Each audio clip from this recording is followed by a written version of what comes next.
everything is in there.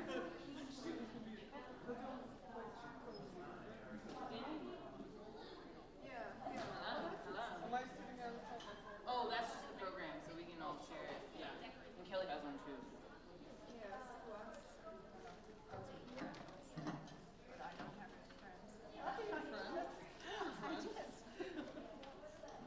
I heard about it.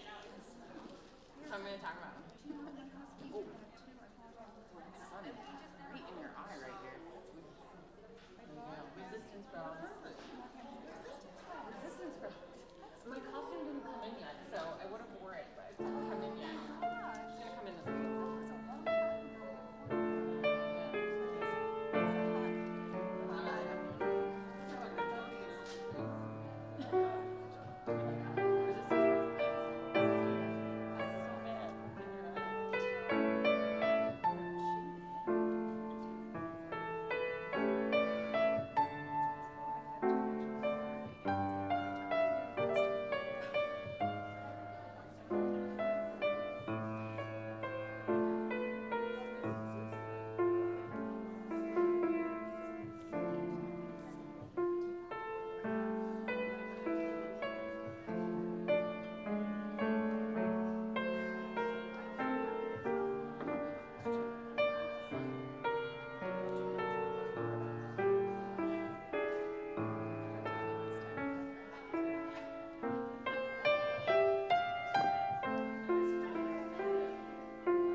Intro to opening hymn. Sorry. Nope, I just didn't change it. Okay, I even need it.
Thank you, JeeYeon. That was beautiful music.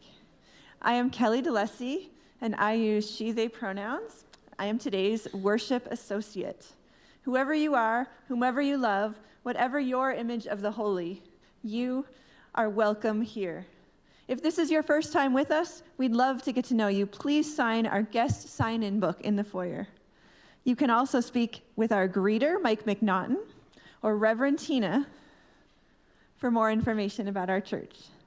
To learn more about our spiritual enrichment programs for all ages, please feel free to talk to Terra Louise, our resident monster, one of them,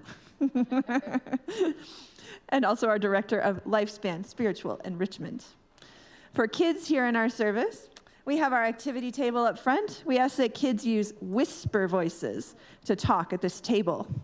Kids can also stay seated with their grown-ups. Grown-ups and kids can also sit in our our library room or our nursery for young kiddos. Sarah Hamoud is our nursery coordinator and can check in your younger kiddos. After the time for all ages, kids are also invited to leave to go to their World Blessings class with Elizabeth Portillos. Grown-ups will need to sign out their kiddos from this class after the service. We have our candles of community area in the front and in the back of the sanctuary. You are invited to come up anytime before the prayer time to light a candle. And if you would also like to, you are welcome to write your joy or sorrow in the book to be read aloud during our service. If you are in need of pastoral care, please contact Reverend Tina to set up an appointment. Please go ahead and silence your cell phones this morning as we begin our worship service together. You are now invited to greet your neighbor. You are encouraged to greet someone you might not know or recognize, and you can also say thank you to a musician or an audiovisual tech volunteer. They know the drill, I guess. So good, so good. Yeah. Sorry, I forgot. I missed the line here because I was just like, yeah. Okay.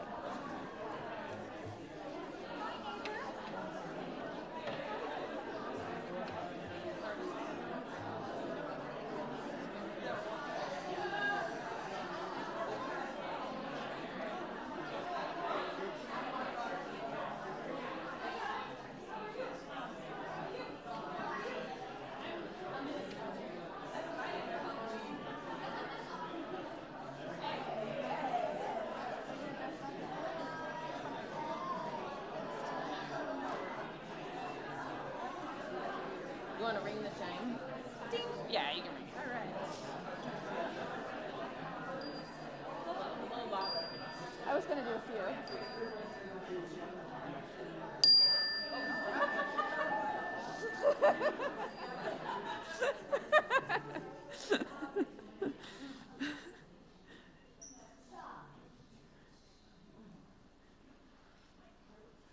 Where's the clicker? Oh, I got it. Oh, are you going to do it? All right. I called you back a second too soon. Church announcements can be read weekly through your email and can be found on our website, on our monthly printed flyers, and on our social media pages. Today we are highlighting a few announcements.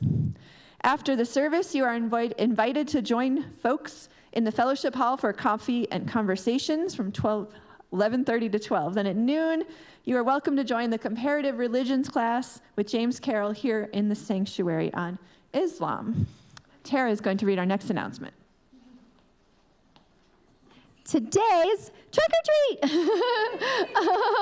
So everyone is invited to join us. You're welcome to arrive as early as 3 o'clock if you really want to go all out and decorate your trunk like crazy. But any level of decorating is totally welcome. So if you just want to put a bucket of treats in your trunk, that's cool too. Or you don't have to do a trunk, just come and hang out. It's going to be fun. All types of treats are also welcome. So be creative with that. And trick-or-treaters will start coming out at 5 to trick-or-treat. And then this year, Yelena's piano students will be having a recital here at 4 p.m. and will be let out to trunk-or-treat. So we'll have more kids than our church kids. So that's going to be really cool. And also, adults are welcome to wear costumes. So we'll have a costume parade, and we'll have Everyone Wins costume awards. So come see us soon. And you have more costumes for people. Yes. Oh. if you don't have a costume, come see me, because I've got hats, I've got dresses, I've got it all.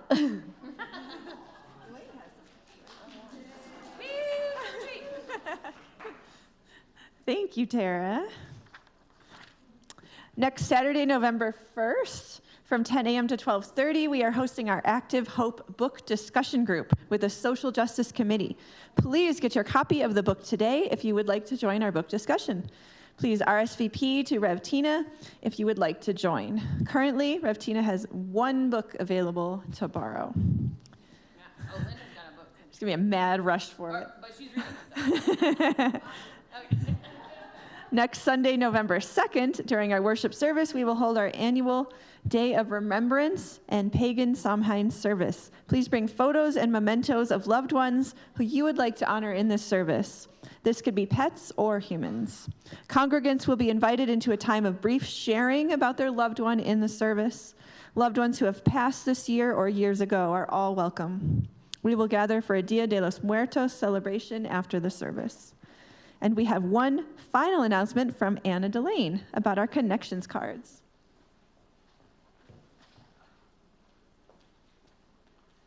Good morning. I'm Anna. My pronouns are she and her, and I'm now co-chair of the membership committee. I have a lot of passion around helping to create connection and create community in our church. And I have been working with the membership committee to find ways to do that. The blue card you're holding in your hand, hopefully, if you aren't holding a blue card, would you raise your hand and somebody's going to give you one? Cool. Maybe I should have asked that once Terra had the cards in her hand. Put your cards down until she comes back. So this is just one method, but I want to share a vision I have with you all. I have a vision of a church community that I'd like to create. In my vision, when Rita was planning her move from her downstairs condo to her upstairs condo, we all knew about it, and we went and helped because we care about Rita, and it's only upstairs. Some of us did, and that's amazing. When a church member is looking for a house for another family member, we all know about it, and we can help them look for leads and take care of each other.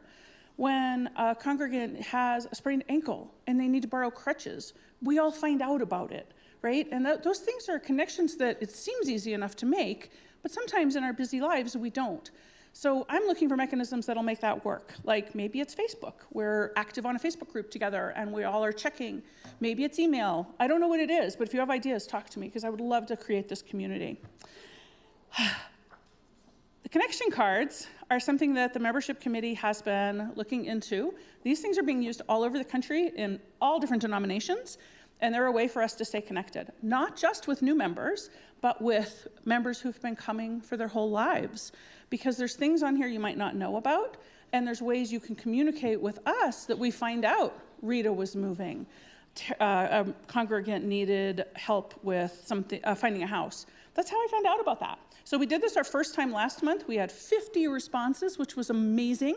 Some of them were more detailed than others.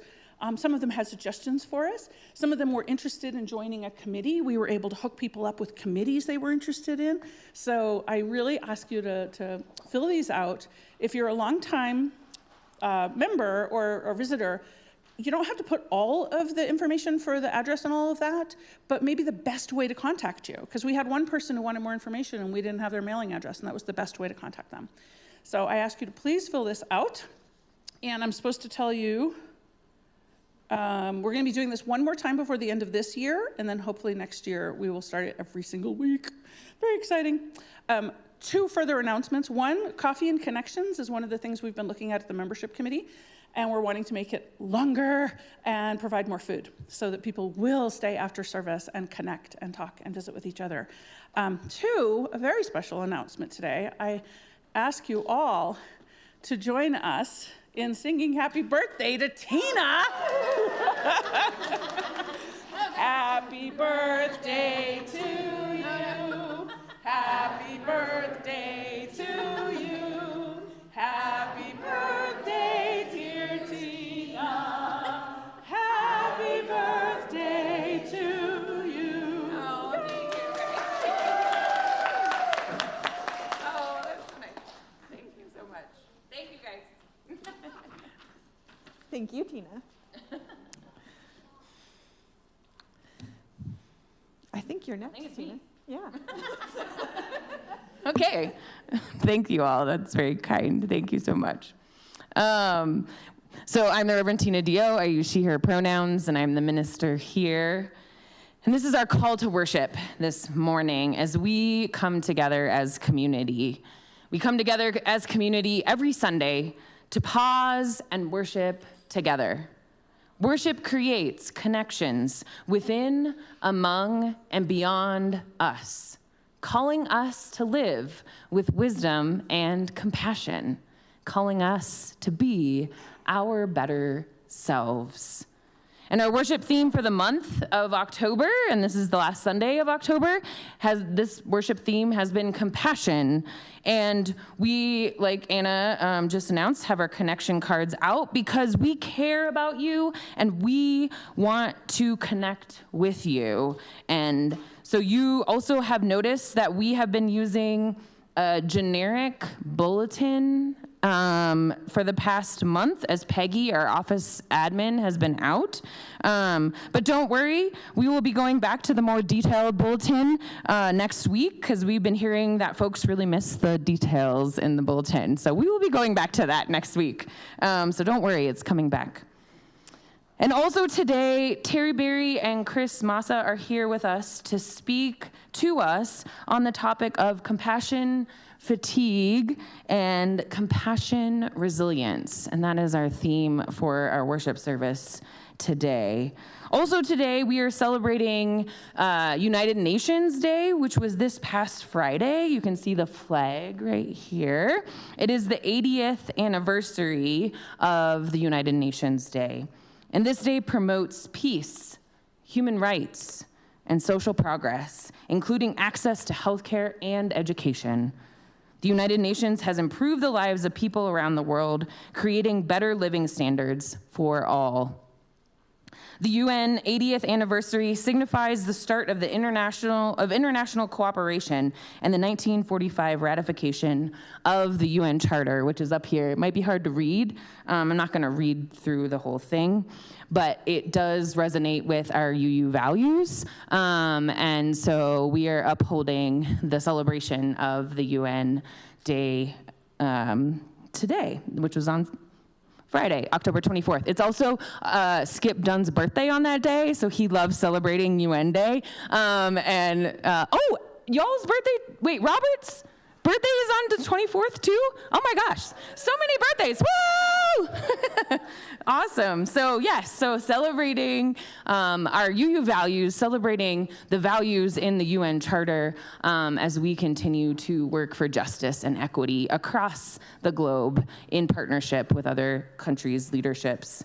So now we're gonna light our flaming chalice, the symbol of our faith, and who's doing it? Oh, Lacey's doing it. Cookie Monster's doing it. Cookie Monster's doing it. Let me get that right.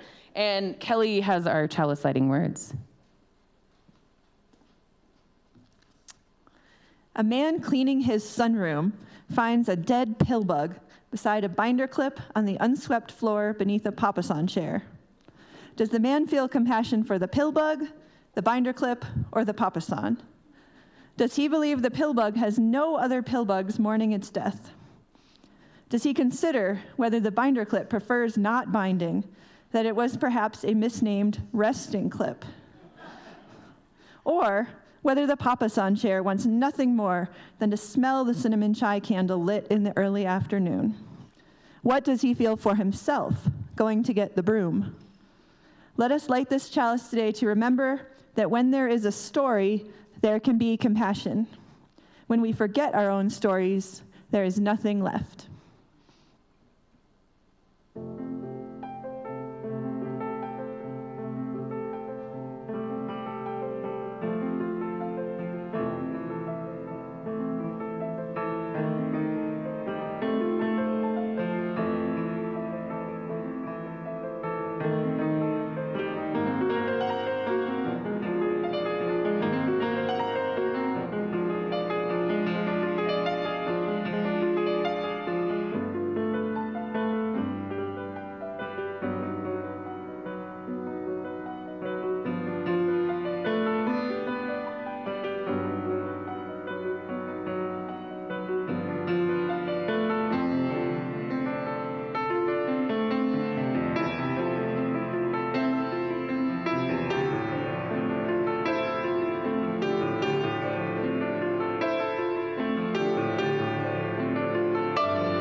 Thank you, Tate. That was beautiful.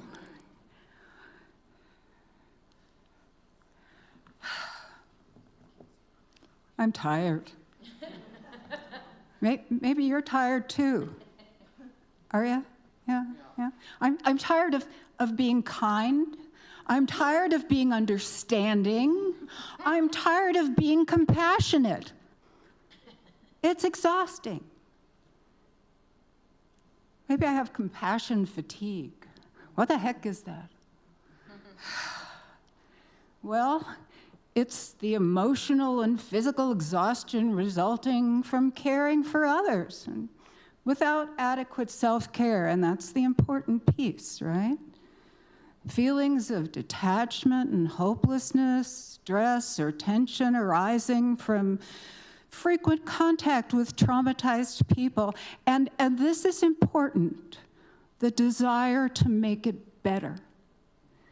So we first learned about this from nurses and physicians and social workers and foster carers and therapists, et cetera. I'm an old critical care nurse, so compassion fatigue has been on my radar for a very long time. But I would argue that we're all vulnerable to compassion fatigue.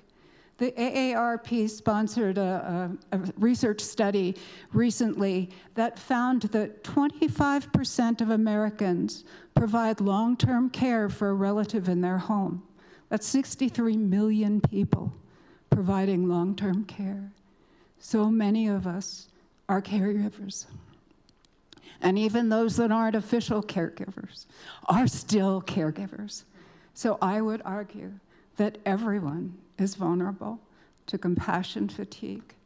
So the background, where did it come from? So in 1992, a nurse researcher, this came from the nursing literature, I'm always very proud of the nursing literature, Christine Malish's research on burnout syndrome was built on some work done by Joyson back in 1972. And she found that nurses who constantly provide emotional, physical care to patients often experience a decline in their ability to feel and express compassion, leading to emotional detachment and reduced job satisfaction and lots of dark humor, believe me. It's a special kind of burnout. It comes from caring for others who are in distress. And it became more popular. Charles Figley, who is a psychologist, did a lot of work in the 90s on compassion fatigue, and he worked with caregivers for Vietnam veterans and found the stress disorders that these caregivers experienced mimicked what their clients were experiencing. So they experienced this as well. So he talked about secondary traumatic stress, helping professionals constantly exposed to other people's pain, experiencing a diminished capacity to empathize. He was the professor and the founder of a traumatology institute at Florida State University, and coined the word vicarious trauma. We hear stories from people who were traumatized, and the consequences of knowing and caring and acknowledging the reality of their trauma affects us in many ways. My daughter is a paralegal for a legal aid company in Florida, and she specializes in family law. She hears stories of domestic violence every single day. And one of her coworkers said to her, you know, you need to take care of yourself. You need to think about this, maybe get therapy, because hearing these stories every day can change you. It can change your perspective on the world. And you know what our reaction to that is when people say things like that to us? I'm okay. I'm a strong person. You know, I have the capacity to give and care for people, and I can do that. But sometimes our bodies tell us that we don't have that capacity, that maybe we have a little less than we thought we did, and maybe we need to take care of ourselves. So burnout is a word that's often used in conjunction with compassion fatigue, but it's a little bit different. It's emotional exhaustion, a depersonalization, but it's not necessarily tied to trauma exposure. Compassion fatigue is tied to trauma exposure. Burnout, prolonged work, lack of support, and some of the same symptoms happen for sure. So these are some symptoms of compassion fatigue. Do you recognize any of these? You know, it's your body telling you, no, you're not okay. You need to take care of yourself. You need to set boundaries, and you need to be compassionate toward yourself. So what are your body's warning signals? So when you go home, think about that. What warning does your body give you when your compassion is being drained and you're not quite 100% there? So compassion fatigue, repeated exposure to other people's traumas, motivated, and the motivation to relieve that suffering. I think that's a really important piece. The motivation to relieve that suffering, no matter what you do, and you may not be able to fix it. I know a lot of us want to fix it. We can't fix it all the time, but we're motivated, and I think that's where this feeling of helplessness comes from. I can't fix it. I can't protect those people that are being captured by ICE. I can't provide SNAP benefits for everyone in this country. You can't always fix it. So a lot of teachers, Buddhist teachers in particular, have argued that compassion is limitless, that compassion can't be exhausted, that feelings of empathy can be generated and compassion can be cultivated. Joan Halifax, who is the abbot of the Upaya Institute here in Santa Fe, has done some wonderful work on inactive compassion and how you can regenerate that in yourself. And Kris is going to talk a little bit more about how that happens. So empathic strain is a word that some people prefer to compassion fatigue. Empathy is something that is built into us. Our brains have an empathic network that activates when we see other people suffering. Well, most of us have that. And that's intrinsic to who we are as human beings. So empathy is really important, and compassion adds to empathy the strong motivation to improve the welfare of those who are suffering around us. Now, we know there's a rich literature on intergenerational trauma. We know that trauma can be passed down. So people that survived the Holocaust and their children and grandchildren, we see changes in their bodies. We see changes in their epigenetics that's passed down. We see behavioral changes that are passed down as well. The good news is that research is indicating that it's not just the reaction to trauma, the negative effects of trauma that can be passed down, but resilience can also be passed down. So those people that have suffered from trauma and been resilient can pass that resilience on to their descendants. Now, can secondary trauma be passed on to our descendants? We don't know. I really combed the literature trying to find some information on that and could not. But I think it's very reasonable if you're a person who suffers vicarious trauma every day, that you would pass that on to your children, at least in your behaviors. And then there's this, right? The national trauma that we're all living through. A broader view of trauma, not limited to war zones and horrendous car crashes and any of that. It's slow and it's relentless, and it's in response to the collapse of the moral center of our nation. We see more cruelty every day, and then we see it normalized by nightfall, right? The tension never disappears. And I love this quote, "The ache that we feel is proof that we remember what it means to care."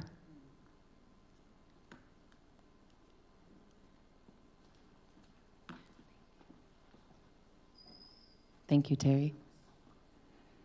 So as Terry quoted, the ache that we are feeling is indeed proof that we are caring and compassionate people. We care about immigrants being torn from their families. We care about those who are affected by climate crisis. We care about our neighbors' ability to have a vote and a voice that matters. We care about federal workers not receiving pay. We care about landfill employees and their ability to pay rent next month, right? We care about people who could be losing their health care and food assistance. We care about our transgender siblings whose rights, liberties, and safety are in danger. We care about people who are homeless and the potentiality of the closing of the Espanola Pathways shelter. We care about people everywhere in this world who are experiencing suffering. And we care about those of you who are here who are experiencing suffering as well. We are a caring and loving people. That is the truth. This is our true nature as humans. And I believe that living our lives full of care and compassion can change the world. But this is hard, as Terry very mentioned, right? Especially in times like this. Caring and loving people we can experience compassion fatigue and burnout and empathic strain. I can experience compassion fatigue and burnout. We can experience compassion fatigue and burnout. Life is extremely hard right now, and compassion fatigue is real for us. But we can't stop caring, and we have to keep going. It is that important. And as Terry mentioned, the term compassion fatigue came out of the medical profession. Nursing, thank you. We'll give the credit to the nurses, of course, yes, thank you. Nursing profession. And we also know that caring for loved ones with illnesses or mental health struggles, caring for kids, all of this can cause compassion fatigue. We know that our collective societal trauma is also causing this on all fronts. So what do? Well, Kris is going to be talking about compassion resilience here in just a bit, but it starts with giving ourselves compassion and setting boundaries like the healthy tree, right? Our emotions of anger, sadness, fear, and anxiety are all on super high levels right now, and if they're not with you, please talk to me, because, mine are. We experienced this collective trauma during COVID as well, right? And we are now experiencing it again. And anything else in life that pops up for us to deal with is layered on that level of societal trauma. So during COVID, Eric, my partner, and I called this disaster stacking. And we're doing it again. So disaster stacking makes it doubly hard to be a caring and compassionate person. And when things are hard, I ask myself, why? Why do I have to keep caring and keep going? Right? Can I just tune it out? Can I hide in a cave? Can I run into the Jemez Mountains forever? Like, please. I'm just one small person, and the world is very large, and I can't do much. But I'm here to tell you everything you do matters. Your caring and compassion for people who are suffering matters. Gosh, the world would be a much better place if everyone practiced care and compassion. And for ourselves, too. When we continue to be caring and compassionate together in community, when we do this work, we are not small. We can influence the world, and we are powerful. We, the church community, the interfaith community, the larger Unitarian Universalist community, the world community of caring people, we are all connected. We are the people that are caring and compassionate, and we persevere for our neighbor no matter what. We look out for our immigrant neighbor, our transgender siblings, our neighbors suffering from climate crisis, our federal employees, our homeless neighbors, and more. So I sent out the email numerous times this year that I have the Minister's Discretionary Fund, which you all contribute to, for those who are struggling financially right now. And you know what? When I sent out that email, I received emails back from congregants who are willing to help with special donations to this fund if I start receiving multiple requests. That is you guys. You can also donate to this fund anytime. And so we are this caring and compassionate group of people. There is no way we are going to let this world and people running it take away our care and compassion for one another. There's no way that we are going to, no, we're not, right? Yes, amen. Yes, clap, please. We are not going to let the world take that away from us. And as I and Anita Barella preached about compassion and loving kindness at the beginning of this month, Buddhism reminds us that compassion and love are actually our true nature as humans. We are here to love and care for one another, and that is our true nature. That love is the true essence of our being.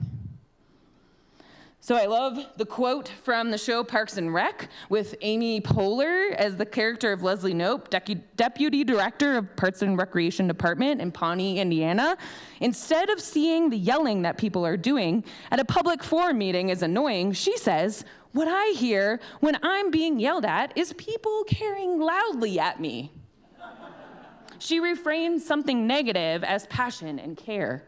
Leslie Knope ultimately knows the truth about people. We are caring and loving at our core. We humans stay away from that truth because of numerous circumstances, traumas, the lack of feeling love and empathy and care for ourselves, right? So again, the quote back that Terry quoted, "The ache we are feeling is indeed proof that we are caring and compassionate people." So Kris Mazza is now going to introduce ways in which we can foster compassion resilience in the midst of our compassion fatigue.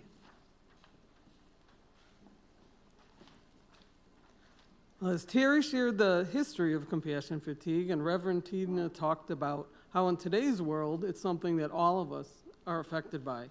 So we're going to talk about compassion resilience, which is really being aware of compassion fatigue and understanding how it shows up in our lives. And like Terry talked about, compassion resilience is about keeping ourselves emotionally, mentally, and physically well. It means holding on to empathy, strength, and hope, even in today's world when things are so tough, and taking steps to protect ourselves from burning out. So starting with self-compassion. The first thing is self-kindness, which is being loving to ourselves instead of critical. When I was sitting here, one of these things is, you know, that little voice in your head that is more critical when you're talking to yourself than when you're talking to your friends. And I was sitting there and thinking, how am I ever going to follow these two? Like, there's no way. So it takes practice to get that voice out of your head. The other thing is common humanity, which everybody's suffering with something, and no one's perfect, and we're not alone. Like Anna shared, this community is such an awesome resource, and Tina shared as well, like we're so lucky that we have each other here. And finally, mindfulness, which is noticing the struggle and feel it, but instead of being reactive, be with it and don't judge yourself. I was thinking of that this morning when I was like doom scrolling, like just keep scrolling, don't react to everything you see. Okay, next one. Okay, now here's some compassion action steps. And the goal here is just to kind of ease the distress of someone or something that you care about while taking care of yourself. So walking through them, the first thing is notice, like be present, pay attention to the signs of distress that are unfortunately all around us now. Then self-check, take a moment to look inside yourself, be aware of your own biases or your past experiences, which might shape your judgments in that moment. Ask yourself, do I have the capacity to support this person right now without overwhelming myself? Seek understanding. Listen with curiosity. Try to truly understand the other person's perspective. Remember, you're listening to understand, not to fix something. And Terry kind of touched on that a little bit either. We all tend to be fixers, and we need to step away from that. and increasing empathy. Empathy grows when we move away from that judgment and moves toward understanding through genuine connection. Figure out the best action. Support the person in deciding what would be helpful for them. Avoid that quick fix again. And if you have a suggestion, ask permission first before you share it. Finally, take action. Follow through on what you say you'll do, and don't promise something you can't. Afterward, if the situation was stressful, take time and take care of yourself. Releasing the stress is essential. Holding on to it can affect your whole well-being. And the last slide shows ways to calm. Like, we're so blessed here, like we just can go for a walk is a big thing, talk to someone. There's so many things that we can do to try to keep calm. I'd like to end with a reading by Michelle Olk. It's about compassionate boundary setting. And then I learned the spiritual journey had nothing to do with being nice. It had to do with being real and authentic, having boundaries, honoring and respecting my space first and others second. And in this space of self-care, being nice just happened. It flowed, not motivated by fear, but by love. Thank you. So how am I? How are you making sure that we are all not burning out and experiencing compassion fatigue to the point of being unwell, right? That's the question. Because believe me, I've come close this year. I think a lot of us may have been on that breaking point, right?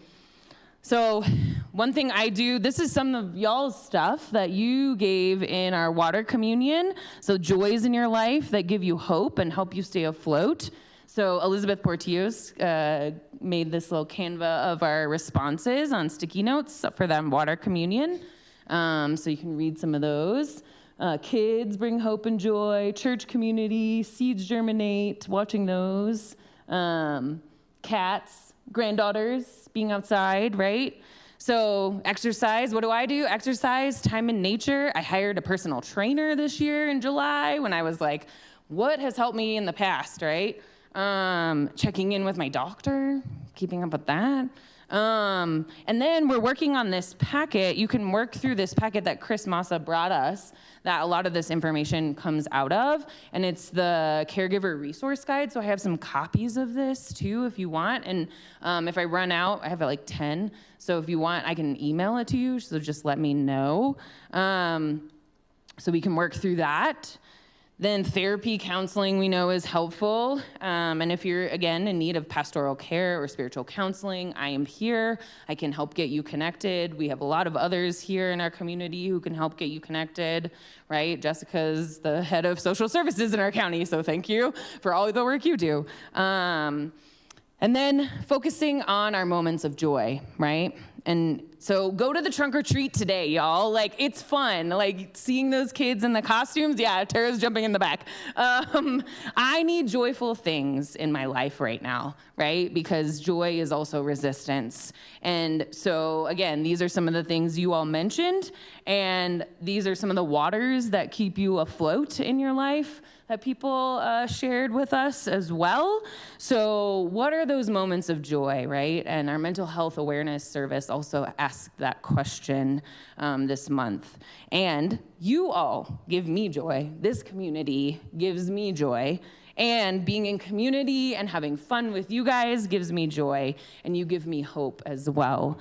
And also, I'm gonna leave you with my other little piece of joy, the resistance frogs. So I'm leaving you with that today. Remember that ridiculous joy will always win against hate. And resistance froggy joy is awesome, y'all. So I have little resistance frogs for you to take today as you remember and embrace your compassion resilience in this road ahead of us. So embrace your joy, love, and compassion today and every day, and we can do that here in community together. May it be so, and amen. And thank you all for collaborating on this service today for compassion.